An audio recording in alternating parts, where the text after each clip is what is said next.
Hi Libra, this is Jav. Welcome po sa ating channel. By the way Libra, this is your timeless reading. Gamitin ang reading na ito bilang gabayin lamang. Kung naka-resonate kayo, comment down. Tandaan Libra, ito ay channel reading. Kunin nyo lang po kung ano naka-resonate sa iyo. This is for you Libra.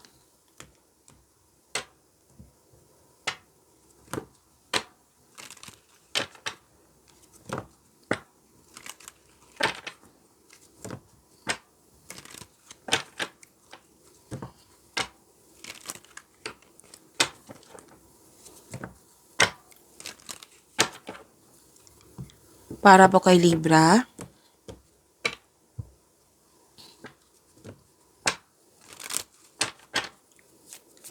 Message po para kay Libra.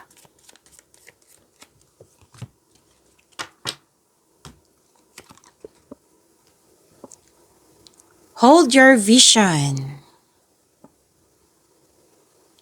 Stand firm.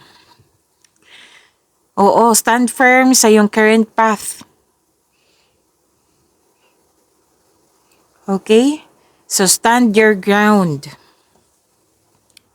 Kung nasa right path ka, malalaman mo yan kung mag-connect ka sa iyong sarili, sa inyong intuition.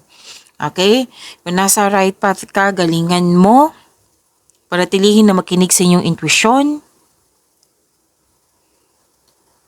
At i-remain nyo po yung magkaroon ng positive thoughts para ma-manifest po ito. Okay? So, importante magkaroon ng self-reflection, time for reflection.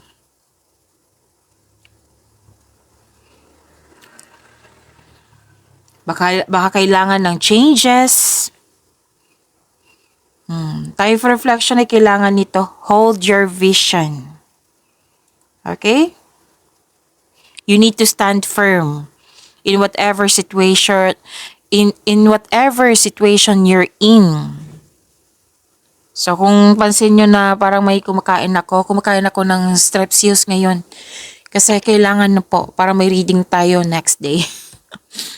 Okay, so you need to stand firm in whatever situation you're in. Yan po ang sabi ng yung card dito, Libra.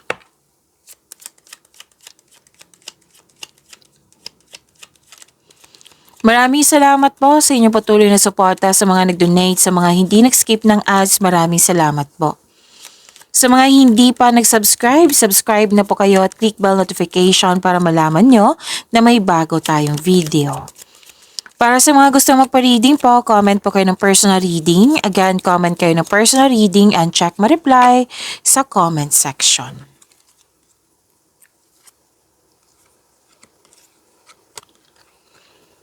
Libra, harvest time.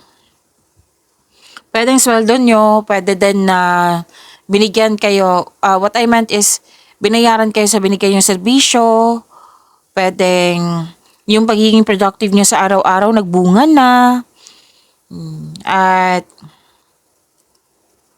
okay, nakikita ko dito pwedeng may na-miss ka Libra, or nagkaroon ka ng loss of connection, na-miss mo siya, yung loss of connection ng isang tao, or na-miss mo yung mga pagkakataon, or may nagpaalala sa'yo or naalala mo. Yun po. At may nakita ko ditong travel, new journey, adventure, or bakasyon, or bibigyan mo na ng aksyon yung matagal mo ng plano. And natuwa ka kasi may malapit sa puso mo malapit na tao dito sa'yo na natuwa ka kasi napatunayan niya sa'yo na loyal siya sa'yo at very supportive siya sa'yo. Or di kaya may bago kayong pet, bagong gamit. Pwede din po na may bago kayong kasamahan, kaibigan na magaan ang loob mo sa kanya.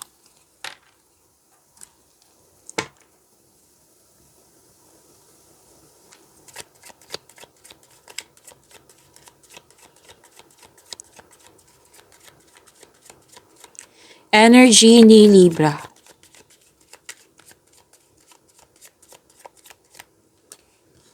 Oh, wow.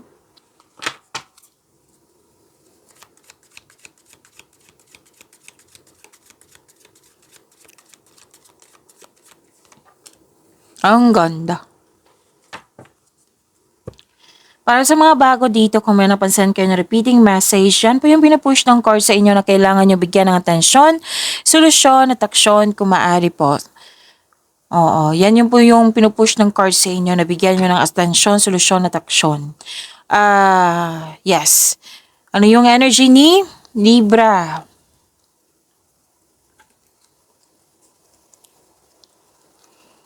Harvest na harvest si Libra ngayon, no? Wealth din ang nakikita ko dito. Wealth, nagkaroon ng time sa grupo ng tao or gusto mo magkaroon ng time sa family mo. And inheritance. Yes, may nakita ko dito makakatanggap ka ng mana or pensyon or retirement or masaganang ani ng buhay. Nag-spend time kayo sa family mo, nag-save ka para sa iyong sarili, nag-save ka para sa kanila, or may specific person kang tutulungan kaya nag-iipon ka ng malaki.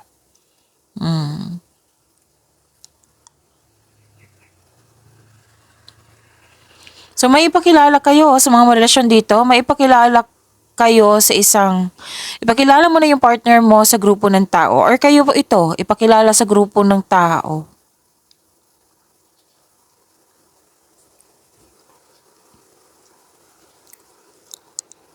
May nakikita rin ako dito grupo ng tao nag-uusap tungkol sa business partnership, family business. May nakita kong ganyan eh.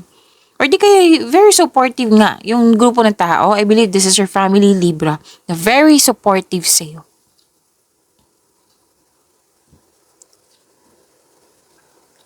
May posibilidad na bibili ng property. Dahil sa inyo sipag, tapos may natanggap kayo ng malaking pera, tapos bibili kayo ng property. Pwede din mahalagang gamit. Yes. Tapos, may nakita ko dito may mga kausap ka dito ng mga mentor, elders, wiser, opo, parents, yan. Kausap mo sila, pwede nag-gather ka ng factual information, nagbabalanse ka din kasi may gagawin kang desisyon.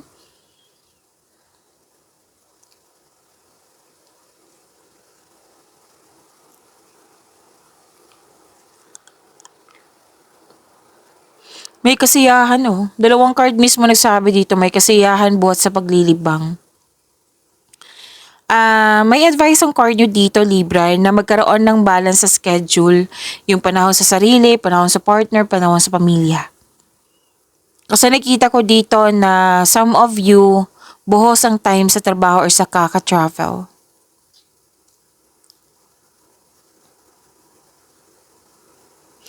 May nakita ko dito, nagbabalanse. If you're going to travel, enough bang money mo? May nakita ko dito. So, tama na naman. Tama. Tama yung gagawin mo, magbalanse ka. Kailangan may budget niyan.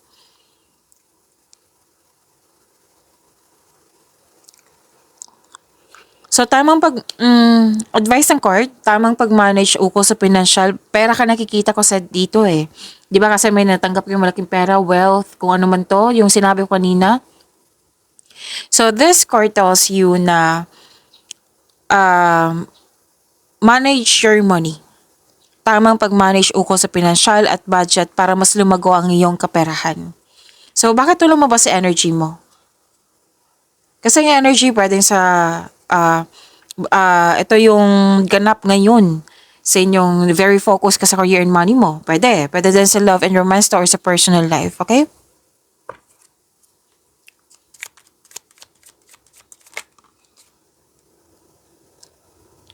This is about your career and money, Libra.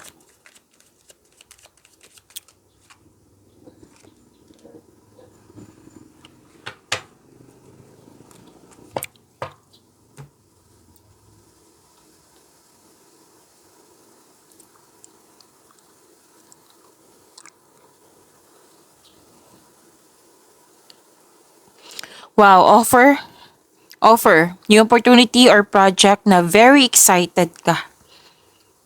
Tapos may nakita ko dito, boss amo, nag-o-offer sa'yo ng much needed support. Pwedeng tataasan yung sweldo mo, allowance ba yan, kung ano man to, basta may promotion na mangyayari. Pwede din pagtaas ng posisyon mo. Basta may support dito. Kung feeling mo stagnant ka, open your mind. Isipin mo yung mga inspiration mo sa buhay para ma-enjoy mo yung mga ginagawa mo dyan.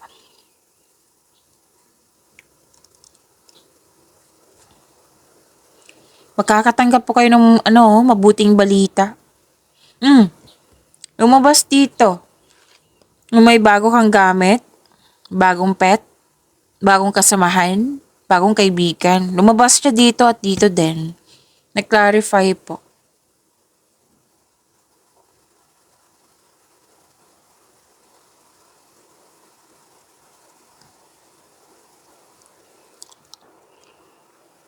Libra, may nakita ko dito. Malakas kasi yung intuition mo. May malalaman kang sekreto, may malalaman kang hindi totoo sa'yo, yung nagkausap mo. Alam mo, nagsisinungaling siya kasi nga malakas ang intuition mo. Kung may ino-offer sa'yo, yung nagsasalita siya dyan, or di kaya literal to na may hard copy talaga yung kontrata, yan. May may matutuklasan ka talaga. Kasi nga, malakas ang yung intuition. Kailangan mo lang makinig. Connect to your intuition. Yung sinabi ko kanina, pwedeng yung hard copy, yung letter, or yung, anong tawag dito? Signing of contract. May matutuklasan ka talaga na too good to be true, na may hidden charges, matutuklasan mo siya. Be wiser at mag-ingat. Yes. Some of you nagpahinga, magdilay-nilay kasi malalim ang iniisip tapos nang dahil sa na malalim ang iniisip mo, may nadiskubre ka kasi nga malakas ang iyong intuition.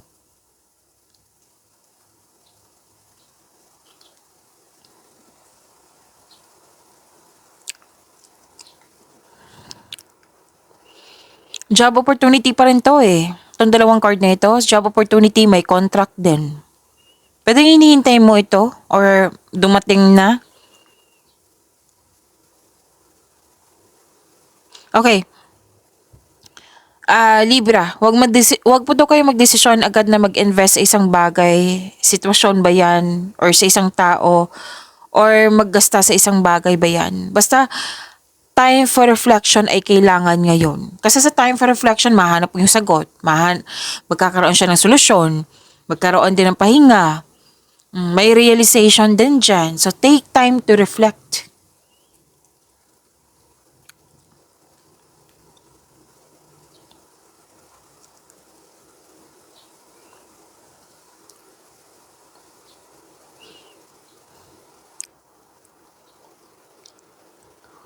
May masungit na tao dito. Pwede yung customer to or kasamahan mo dyan, masungit or sensitive. Pero natuwa ako sa nakita ko, Libra, kasi nagbigay ka ng mahabang pasensya. Naintindihan mo.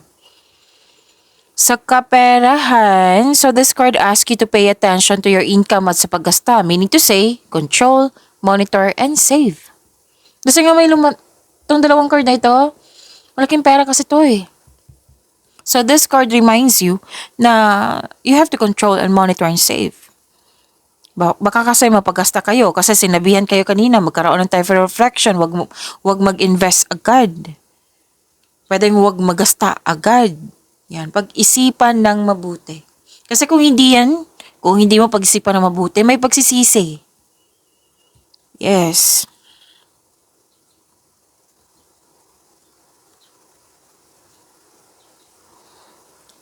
May signing of contract talaga dito.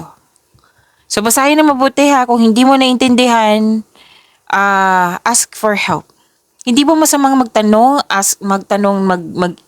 what I meant is magtanong, mag-clarify, ask for help, yung mag-ask kayo sa mga may nakakaalam, hindi po masama yan. Okay? May magaganap na challenges, pero nakikita ko naman dito na at the end of the day, magkakaroon siya ng positive outcome. So, dito tayo sa positive outcome.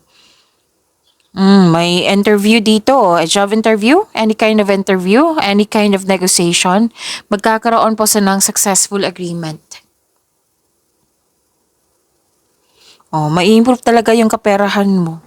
So, yung reminder ng card kanina ha, you have to control, monitor, and save.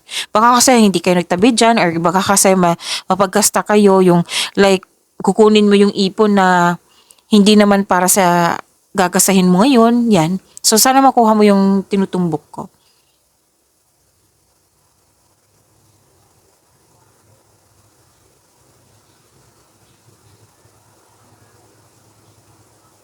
Sobrang busy. Okay? Kung hindi kayo busy nga pa ngayon, expect nyo magiging busy kayo sa susunod na araw ba? Basta iwasan nyo po itong burnout na ito na nakikita ko. Kasi nakikita ko dito, say kayo ng yes. Yes po, kaya yan. No, so make it sure kung gusto mo tangkapin lahat, then time for reflection. And see it to it na makakaya mo. Kasi mukhang may deadline, promises na umaasa eh. It might be customer mo to. Tapos, di ba may nabasa ko kanina na may masungit. Ingat na lang. Time for reflection po ay kailangan. Let's say, kung nanood kayo ngayon na sobrang busy nyo talaga, ask for help. Para hindi mo dala lahat yung gawain po.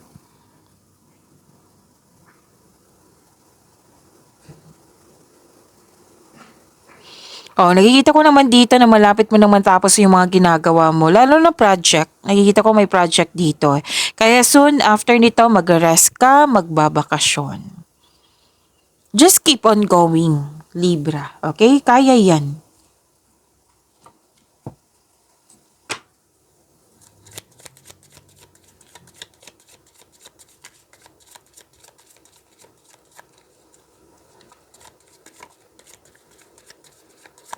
Love life, self-love, partnership, and romance ni Libra.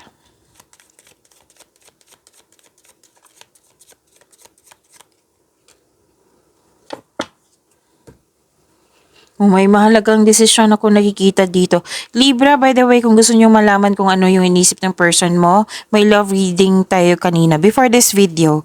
Kung hindi niyo mahanap, hanapin niyo po sa channel natin. Basta huwag niyo yung kalimutan mag-bell notification para ma-prompt kayo na may bago tayong video, okay?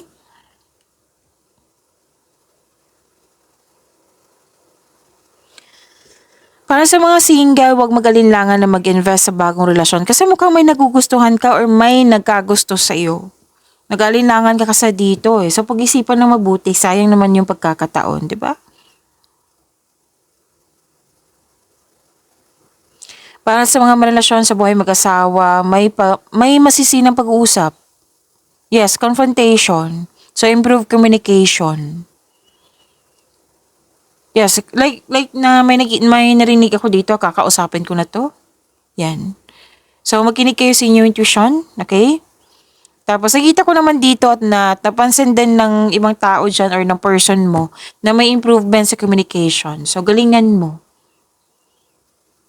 So, before mo ko siya kausapin, isipin mo, kakausapin ko ito para magkaabate kami. So, para magkaabate kami, ano yung gagawin ko? Ano yung sasabihin ko sa kanya? Ano yung gagawin ko? Yan, plano muna.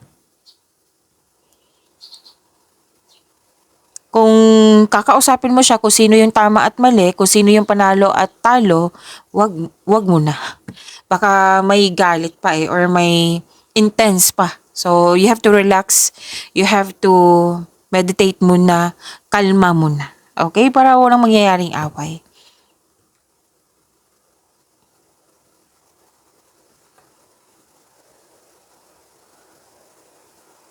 Action kasi itong dalawa eh. Remember sa mga single dyan, as lahat kayo single ka man meron sa buhay mag-asawa, pwede may kausapin talaga kayong tao dyan na malapit sa'yo. Very seryoso to eh. Seryoso kayo. Gagawa kayo ng action.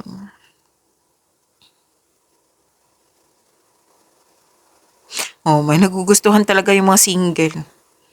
Kasi very charming, passionate din. Very active kang suyuin. So, sayang naman yung pagkakataon. Pero, kung may hesitation, may dahilan yan eh. So, pag-isipan niya na mabuti. Pero doon, bagong pasok kayo sa relasyon or masyadong mabilis yung mga nangyari. May nakita kong ganyan. Extremely fast. Bakit nabubulol ako? Try nyo muna mag-enjoy ng moment without getting too carried away. Kasi yung kilig, andyan yung pinakakilig, yung getting to know each other stage. Maaring mamimit mo siya while traveling. Pag-imanin niyo po yung blessings na binigay sa inyo, Libra. See you tomorrow. Maraming salamat po.